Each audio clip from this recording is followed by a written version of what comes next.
Hello student, here is a JEE Advanced 2019 question, and if you like my videos, please subscribe the channel and hit that like button.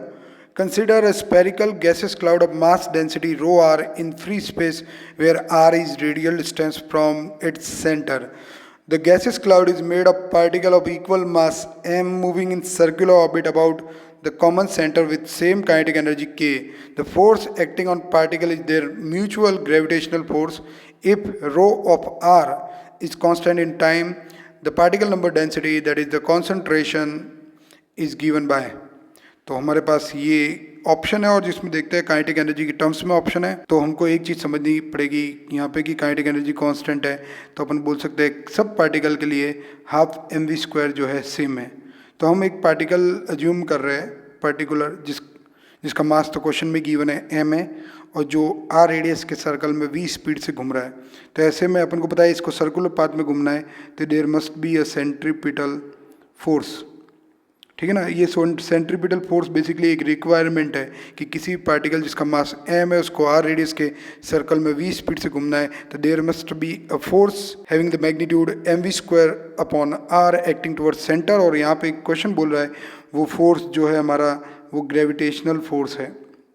अब क्योंकि यहाँ पे given है कि density radial distance पे depend करती है, यानी at a given radius density constant है, इसका मतलब अपन शेल थ्योरम अप्लाई कर सकते हैं। तो अपन ऐसे में बोल सकते हैं अपन कि ये जो आर रेडियस पे एक पार्टिकल है इस पर कौन फोर्स लगाएगा ग्रेविटेशनल, तो फोर्स तो सारे ही लगाएंगे लेकिन इन पर रिजल्टेंट फोर्स जो होगा वो आर रेडियस के स्फीयर के अंदर जितने भी पार्टिकल है उनके कारण ही होगा।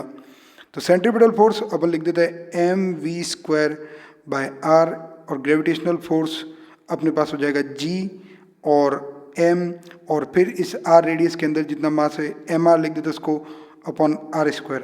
क्योंकि यहाँ काइनेटिक एनर्जी अपन को लानी है तो दोनों तरफ 2 से डिवाइड कर देते हैं। Half M V square is equal to half G M R divided by are.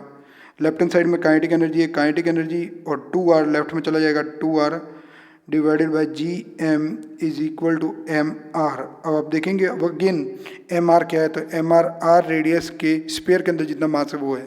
अगर यहाँ डेंसिटी कांस्टेंट होती तो एम आर को मैं simply density time 4/3 pi R cube लिख लेता, अपना काम हो जाता, लेकिन डेंसिटी यहाँ कांस्टेंट नहीं है, ऐसे में इंटीग्रेशन करना पड़ेगा।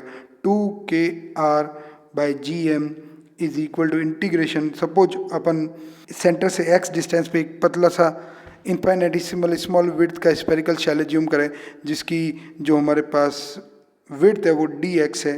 तो ऐसे में अपन उसके अंदर डेंसिटी को कांस्टेंट मान सकते हैं और उसके अंदर जो मास होगा वो होगा रो इंटू 4πx² dx। और क्योंकि अपन को तो r के अंदर निकालना है तो अपन लिमिट लगा लेते हैं 0 से r।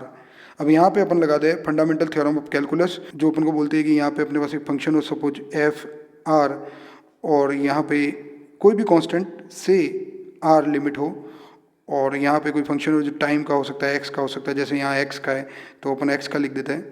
तो अगर दोनों तरफ डिफ्रेंशिएट करा दे तो अपन लिख सकते हैं D D R F R is as good as small F R. तो हम लिख सकते हैं कि D D R 2kr G M is equal to, यहाँ पे फंक्शन क्या है, rho into 4πr square, X square की जगह आ जाएगा आर स्क्वायर। तो अब हम लिख सकते हैं 2k by G M is equal to rho into 4πr square, और 2 से 4, 2 2 जा 4, और अपने पास यहाँ पे आ जाएगा rho is equal to k divided by 2π G M R square.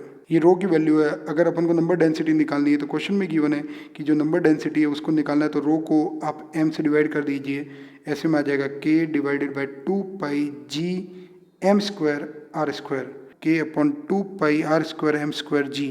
तो ऑप्शन ए हमारा करेक्ट है। Thank you.